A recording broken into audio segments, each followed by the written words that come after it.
So, hello guys, andito ako ngayon sa San Antonio, Quezon. Diyan makikita nyo guys yung property along Provincial Highway. Yan o. Itong going to Chaong, Quezon. Tapos ito going to Puerto Garcia, Lipayan.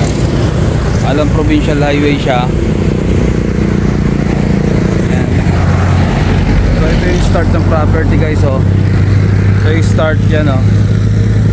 So eto hanggang dito siya. Yan yung ano niya, papasok siya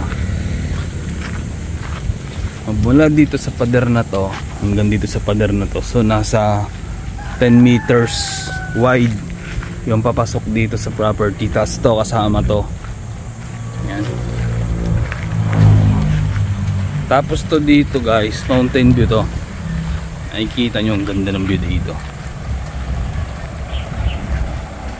So palayan to guys, pero may tambak. Napakaganda ng property to. Ayan o, kasama yan o. Yung bahay na yan na sira, kasama yan.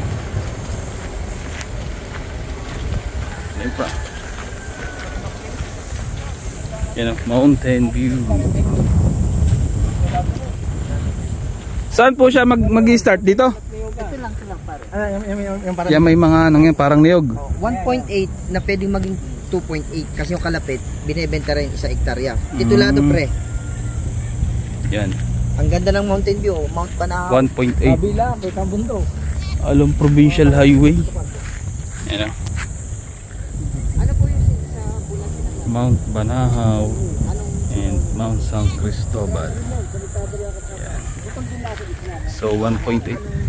Titulado po to? Title. Ano yun, naroon ng titulo niya. Pasok mo. Titulado. Ganda dito. Maganda dito. Along Provincial Highway. Alam niyo naman pag Provincial Highway, napakamahal ng lote. So dito kasi sa Provincial Highway na to, yung Chaong Lipa Road, ang labanan dito 2.5 per square. Pero dito guys 1,000 per square lang. Yan o. Kaya napakamura na nito. Na along Provincial Highway pa yan. Yan o. So sa mga interested dyan guys, andyan yung number ko sa inyong screen. Pwede nyo akong tawagan dyan or i-ocular natin ng personal, or gusto nyo i-ocular ng personal tong mismong property. So title to